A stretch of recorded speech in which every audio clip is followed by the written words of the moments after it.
Today, my 24 male partner and I 24F, let's call him Eric, were invited to the wedding of one of his oldest friends from school.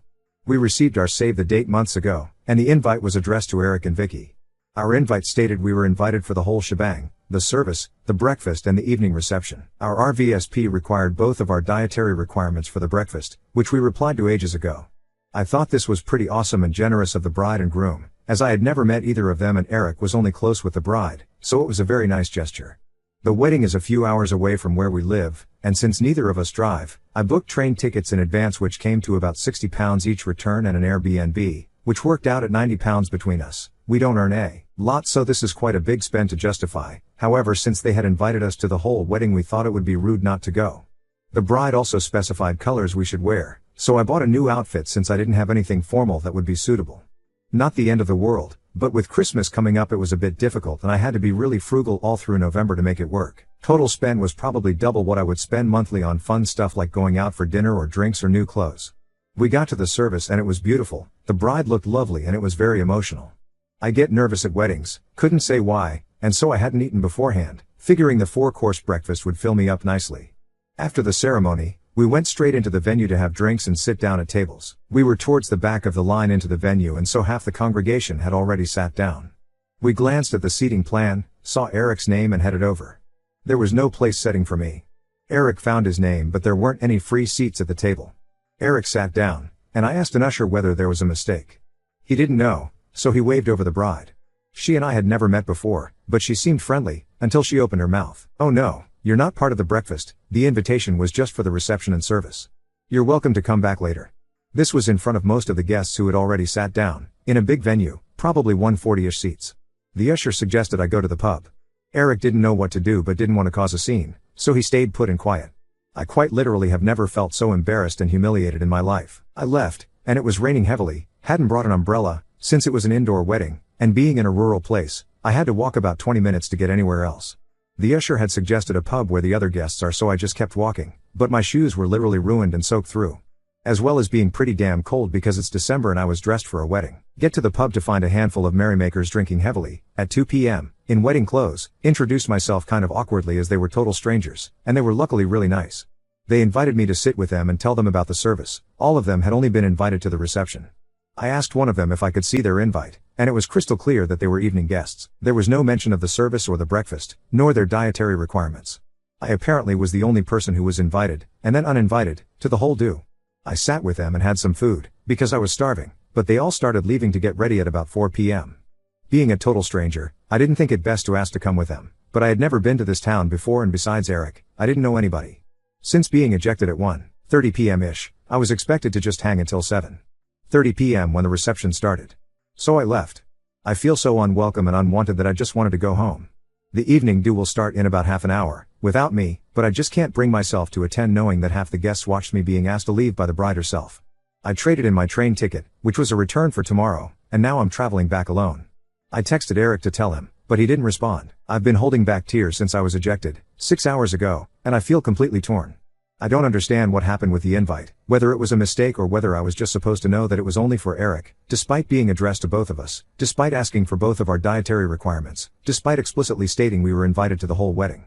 Part of me feels like I should have gone to the evening reception too, but I'm soaked through, my hair and makeup look awful, my shoes are unwearable, I am barefoot on a really gross floor right now, and I'm freezing. I look a mess and I feel so stupid. Did I mess up here? I feel like I've just been totally fucked over, and I'm really upset that Eric didn't stand up for me or say anything or leave the breakfast with me, although I think that's less because of malice and more that he's just a bit hopeless when put on the spot. I've never heard of a wedding where you invite A+1, by name, but then they aren't invited to as much of the wedding as the other half of the couple. Nobody else at the wedding had this happen. I don't see how it can be personal since I've never met any of them before. I'm really upset and can't wrap my head around how weird today has been. If this happened to you, what would you do? TLDR, went to a wedding, got uninvited halfway through. Am I overreacting by being hurt?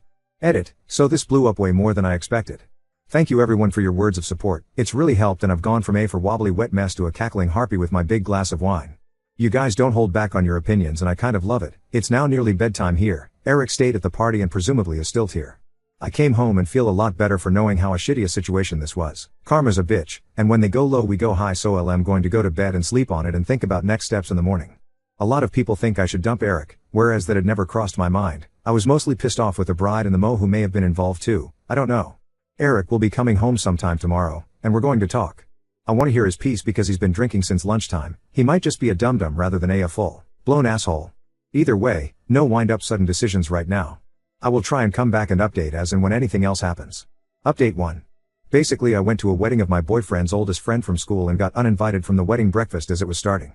My boyfriend stayed at the wedding. Edit. For some reason my first post was deleted. For convenience here are screenies so you can read what was there. I hadn't expected the big reaction to my first post, and just want to say thank you to everyone who gave advice and was supportive.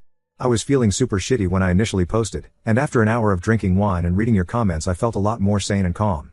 I wanted to clarify a few things that people were confused about or that weren't clear in my first post. I'm in the UK, and our weddings are different to the way weddings are held in the US. Traditionally, there is a ceremony, the wedding breakfast, which is a sit-down 3-course meal. Although it's called breakfast, it is usually in the afternoon, followed by speeches, and then an evening reception which is like a disco. It's not uncommon for people to invite only relatives and close friends to the ceremony and breakfast, then invite lots of evening guests for the reception. However, it is uncommon to invite somebody to the ceremony and reception, but not the breakfast, as then, they are kind of left to entertain themselves somewhere for 6 hours. Having talked to friends and coworkers since last weekend, what happened to me was a serious no-no in terms of etiquette. Me and Eric have been together for nearly a year and a half, we live together, and we have a pretty strong relationship. He had no past romantic connections with the bride, I'll call her Marie, which some people were asking about. They went to school together from the age of 4 to 10, and remained in touch, as pen pals/Facebook friends since then. They rarely see each other in person, and the wedding was the first time he would see her in about 2 years. There was zero phone signal at the venue. We noticed this when we arrived for the ceremony and were a little annoyed as the wedding had a hashtag which we couldn't exactly tweet about with no signal. This is important later. We didn't know this until we arrived at the wedding, but the maid of honor, Helen, was Eric's ex-girlfriend. They were together for 3 years, and she cheated on him and dumped him. They have a lot of bad blood and do not have any contact with each other. Okay, so on to the update. After leaving the ceremony I got straight on the train and went back to my hometown. I was on the train when I wrote my first post. When I got home, I told my parents everything and they weren't particularly impressed, and like most of the posters here they were perplexed that Eric hadn't come with me. My mum gave me a big hug, ran me a bath and poured me a glass of wine, and I just tried to relax and forget about my day from hell. I still hadn't heard from Eric, but texted him to let him know I was home safe and would see him tomorrow. Eric texted me back at about 9 p.m., asking me what I meant by home or the Airbnb that we had booked nearby to the venue. I clarified, and he said okay, I'll see you tomorrow. Love you so much X. Didn't really know what to make of it since the whole day had just been such a massive fuck up, so I finished my wine, watched a Disney movie and went to bed. The next morning, given I still hadn't really heard from Eric at all, I assumed he would be getting in at about midday, so I got up early and started wrapping Christmas presents. At 8 a.m., I heard a key in the door and what I know it's Eric, still in his creased suit, with red eyes and looking like death. He wasn't really making sense, so I made him have a shower and warm up, made coffee and decided to talk once he was looking human again. We sat down together and pieced together his side of the story. Basically, once I had left, Eric was absolutely livid with Marie. He had frozen like a deer in headlights when she was asking me to go, and was kicking himself that he hadn't done the right thing. About 10 minutes after I left, Marie turned around and said, "Oh, actually, a few people haven't turned up. Get Vicky to come back, we have space for her now." And Eric had tried to call me. Because there was no phone signal anywhere near the venue, he couldn't get through, and Marie pretty much immediately said, "Oh well, never mind, she didn't want to be here anyway." Which obviously was a pile of crap, and made Eric feel rubbish. The meal was a very formal, sit-down affair, so he just kind of grinned and bared it, assuming I would be coming back in the evening. Eric was the only person mentioned in the speeches, by Marie's father, who wasn't a family member, and apparently it was clear to everyone how disappointed he was that I wasn't there to share it with him. When I texted him at about 6 p.m. to let him know I was going home, he never received it. He was only able to text me at 9 p.m. by hiking down the road for 5 minutes to find a signal.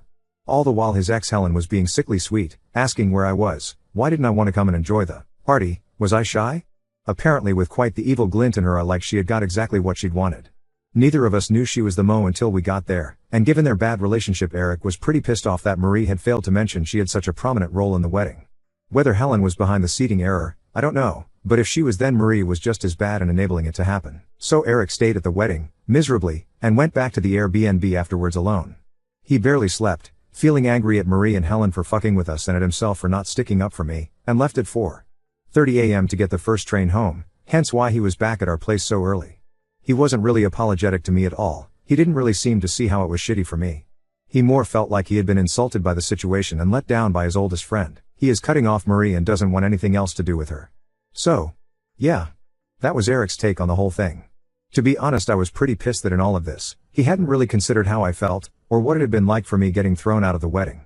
While what he had gone through was pretty crummy, he at least had been warm, dry, and well fed. The indignation of your girlfriend being removed from an event you're at isn't really as bad as being the girlfriend, getting soaked in the rain, feeling humiliated and all the rest. So, we talked, and I laid out why I wasn't okay with what had happened and why his reaction wasn't okay. He can be a bit of a lemon sometimes, and this feels like one of those times. He didn't step up to the plate, he just let the world wash over him and acted as a bystander. I'm still hurt by his actions, and he still hasn't really apologized properly. I don't know if he understands that he did wrong too, but this isn't a deal breaker for me. It's a heavy straw on the camel's back, but the camel is still standing. We have a really lovely Christmas coming up, and after a really long autumn of working hard, all I want is to go back to the happy place we were before this fuck up, and honestly I don't want to think about it. So, I know a lot of you guys are going to drag me over hot coals for this one, but we're still together. I'm not going to break up with him over this, but it's a big dark mark on his record. As far as I'm concerned, he needs to get a lot of extra credit to get a pass this year, to use a terrible analogy, and I expect him to step up and really try to do better from now on. It's not really an ultimatum, but I'm willing to put this behind us if he can prove to me that he's invested in trying harder in this relationship from now on. If he doesn't, then I won't be sticking around. I love him a lot, but he needs to have my back, and be empathetic to what I'm going through. I'm sorry that this wasn't the victorious breakup update so many of you wanted, but I want a nice happy Christmas together. I'm not ruling it out as an option if things don't improve. But I want to give him another chance to prove this relationship is worth it. Now on to second story. Confronted my hairstylist about the creepy box of my hair and they've gone silent. Now I'm questioning my sanity. I'm 30F and my stylist is 40s. I got my hair cut today at a stylist I've been using for about 9 months now. I think this is my 6th appointment with them. I usually do a trim or cut/style. Today I went from long hair, high lower back, to an A-line bob. Again, since I started seeing this person, I usually get current style maintenance/trim. This time was a dramatic length adjustment, so they took a picture of the cut length in the floor to add to their social media, then intending to add before/after hours too. That's all totally fine and normal. They go grab a broom, sweep up the hair, and place the dustpan on the counter for a bit. Again. Normal. They grab the broom and pan and head to the back of the shop. They're gone a few minutes. No biggie. Then they go out to smoke. But, here's where it gets weird. The bathroom is in the back of the shop too. I need to go and step into the back. I don't really notice anything on the way into the bathroom. I go, and start to head back out. But I notice my name on a small clear tote on the table. It has no lid. And it has my hair in it. At first, I didn't really think much of it. But I looked closer and see it's not just today's discarded hair, but looks like at least a few of my trim sessions. Mixed with. It looked like potpourri? And a little sand or something. And printed pictures of the cut hair with dates. The printer is sitting right next to it with today's discarded hair pick in the tray. There didn't seem to be any other containers like this when I looked around. It was fucking weird, so I took a pic on my phone. I honestly didn't know what to think or do and went back out into the salon. They came back in, and I mentioned that I went to the restroom and they seemed to freak out a little but didn't mention it. I didn't really know what to say, so I just let them finish styling my hair, paid and left. As a socially anxious introvert, this was my nightmare. I got home and the more I looked at this picture, the more ick I got. I ended up texting them an hour ago, sending the picture, and requesting they remove the weird box of me and asking for an explanation. I said, "Hey. So I saw this and didn't know what to make of it. Can you help me understand what this is and why you have it? I'm not comfortable with you having this and request you please discard the contents. Also, even though I loved my cut, I believe it's best if I find a different stylist." They haven't responded. Lol, WTF? Update 1. It's been about a week, AMD with the holiday I've all over the place, but I ended up going to law enforcement to make a report last Monday. I'll likely end up going back if this person keeps contacting me like they have been. I'll give a little timeline. Last Saturday, haircut and discovered the weird tub full of my hair, texted stylist about the weird tub and said I'd be finding a new stylist. Hairstylist didn't respond. This is where I left off in the last post. A lot has happened since then. Sunday I woke up to a bunch of texts from the stylist. It woke me up because, even though I have DND on my phone, I have a setting that overrides that if there are repeated contact attempts over 3. In case of emergencies, here's what I got, copied and pasted. I didn't respond to any of those that morning because it was so insane to me. I need to process things fully before I make a decision on how to deal with it, so I just didn't respond. Sunday afternoon I start getting phone calls. This person called me 14 times that afternoon. About every other call, they left a voicemail. Most of the voicemails just said call me back or text me back, but 2 of them were unhinged. I'm going to paraphrase, but the gist of the first one was, the second unhinged message was left late Sunday night at 11:38 p.m. and it said, "I got rid of it, except for one lock. I found out I like watching your hair burn more than I liked keeping it." I didn't respond to any of those messages, calls, or texts. The whole thing had me freaked out now. I decided by that time I was taking Monday off work to go to the police. Even if they couldn't do anything, I wanted a filed report of the weirdness. I woke up Monday to an email from the stylist with an invoice of $375 for client breach of contract fee as the chargeable line item, again copy and pasting here. The email body was just for being a bitch. It was sent from their business email too, so they're really doing everything they can to ruin themselves. Even if I had a contract with this nutter, which I don't, the original amount was for $350. They can't even get their extortion fees right. I did email them back stating that we had no contract, and to cease all further communication with me from this point forward. I got ready and started heading to the police station around 9:45 Monday morning. I live in a rural area, so there are portions of my drive to and from our main town that doesn't have cell reception. When I finally got to town, I had 4 voicemails. I knew immediately who they were from. I talked to one of the officers on staff. They took my statement, a copy of the email, asked me to forward all the texts and screenshots of the numbers of calls. They said, at the least, the calls and texts could be considered menacing and harassment. But the voicemail where they mentioned how they like burning my hair was potentially concerning. The officer advised I contact a legal representative in case this person tries to take the bogus invoice to a civil suit court. And they said I'm welcome to change my number, but having the piling evidence if they continue to contact me after I explicitly told them not to in the email would only help me. I reached out to a lawyer Tuesday and left a detailed message regarding the situation. They are apparently out of the office until next Wednesday for the holidays, so we'll see if they have any advice. I've since received many texts and calls from the stylist. They sent a happy Thanksgiving text on Thursday morning as well. Regardless, they are giving me a lot of evidentiary material to work with, but I'm so unsettled. I can't wait to hear from the lawyer this week. Update 2. I woke up to new comments and requests for updates. Firstly, I am okay and safe for now. The person has continued to contact me on a regular basis via phone and email. I do have personal protection that I'm comfortable with and can wield with accuracy. But I'm nearly certain this person does not know where I live, so I don't anticipate any type of confrontation here. Our house and property has complete camera coverage as well. If anyone/anything shows up, we're well aware. I will be posting a more in-depth update, with more texts and emails up to this point, and regarding a specific incident that happened on Tuesday. I have an appointment to speak with another officer then to discuss the potential of criminal action and legal consequences for the stylist as a result. Thank you all for your concern and the validation that this is absolutely insane. I'll leave you with a text from this past week, one I think you'll all enjoy? Question? Use for a model of how not to make frames? Update 3. Sorry for the delay. I think I mentioned before, I'm a processor, so it takes me a while to work through my thoughts and feelings on things. This situation and update may not be as satisfying as many would have hoped, but here it goes. I met with law enforcement again this past Tuesday. My husband and I drove over early that morning because I was also meeting up with the lawyer I'm working with. Aside from the near constant texts, calls, and emails, I wanted to pursue legal action for a specific issue. Allegedly, the stylist had tried to have my credit card canceled. Apparently they used the last 4 digits of my card, called the customer service line for the card, and tried to cancel it. I got a call from the fraud department shortly after this person attempted to do this, trying to verify everything, to see if I actually wanted to close my account and dissolve my credit line with them. To be clear, the stylist was not successful in their alleged attempt. They couldn't provide the basic information you need for such things like my actual last name. It's unusual, and they gave a name that was almost similar, date of birth, address, etc. Apparently they thought they could accomplish this with just my name, phone number, and the last 4 digits of the card number. I didn't cancel the card but did request a new one, for obvious reasons. I had no clue why they would want to cancel my card. To inconvenience me? Yep, that's exactly why. Allegedly. When I spoke with CC Company, they agreed to send over the recording of the person that called, as well as the phone number the call originated from, as long as the request came from law enforcement with a warrant. They gave me a phone number and reference number for the police to reach out to directly. The officer began working on that immediately. So that is in progress. I went to my phone company over the weekend. I had my phone number transferred to an old phone so I could still receive calls and texts there, but got a new phone number for my actual phone. The old phone and phone number has been turned over to the officer assigned to my case. They did go and speak with this person yesterday. Apparently they are horrified I went to the police and had no idea any of their crazy could be chargeable offenses. According to the officer, there have been no further communications via text or call since their visit, and I haven't received any other emails. A temporary protection and no contact order has been issued against them until the first court date. I have also reached out to the State Board of Licensing with all this information and my complaints. All I can say is they are investigating.